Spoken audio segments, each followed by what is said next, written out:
What was your first impression about Courtney Love when you first met her?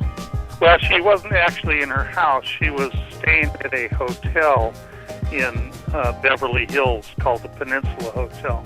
And my office was just a couple of miles away from where she was staying. And she called me on April 4th,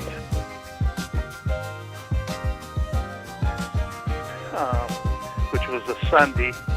And the first thing she told me on the phone was that someone was using her husband's credit card, and she wanted to hire me to try to find out who was using her husband's credit card.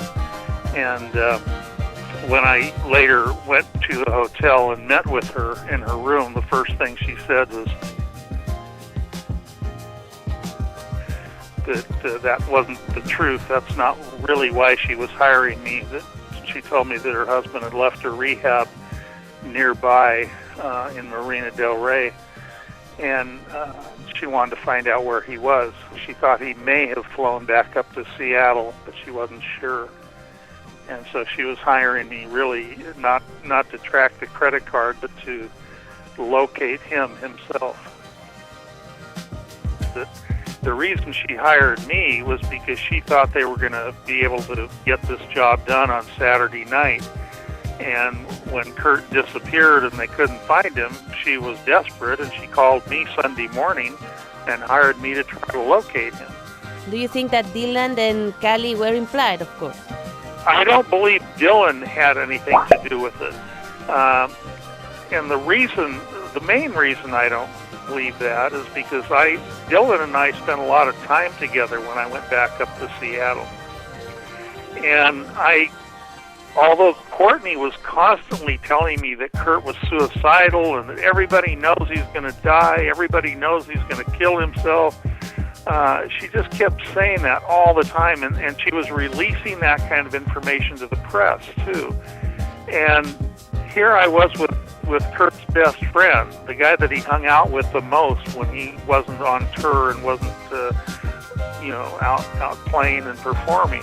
This was the guy that he hung out with when he was at home, and unfortunately that he did drugs with, too. They were both heroin addicts, Dylan and Kurt.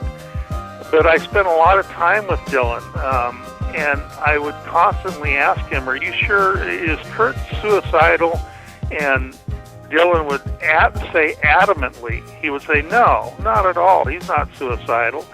He told me that he bought the shotgun before he went to rehab in L.A., not after he flew back to Seattle, but before he went to rehab. He bought that shotgun, and he bought it for protection. It was loaded with light load shells. He just wanted to scare people off of the property. The house was right next door to a small park, and there was no fencing there. There were just bushes, and people could walk right through the bushes onto his property and be right at his front door, looking in his windows or walking around the property or anything. And apparently that had happened a few times, and Kurt was concerned for himself.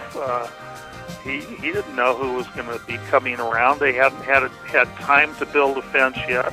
They'd only been in the house for a few months. And so he bought that shotgun for protection. And it was loaded with 3 shells. If you buy a shotgun and you plan on killing yourself, all you need is 1 shell. You don't need to load it with 3 shells. So the reason I don't believe Dylan was involved is if he was involved in this from the beginning, he certainly would have said, oh yeah, Kurt's suicidal, yeah, I'm afraid he's going to kill himself, he's been really depressed lately. Because he would have been in on the plan.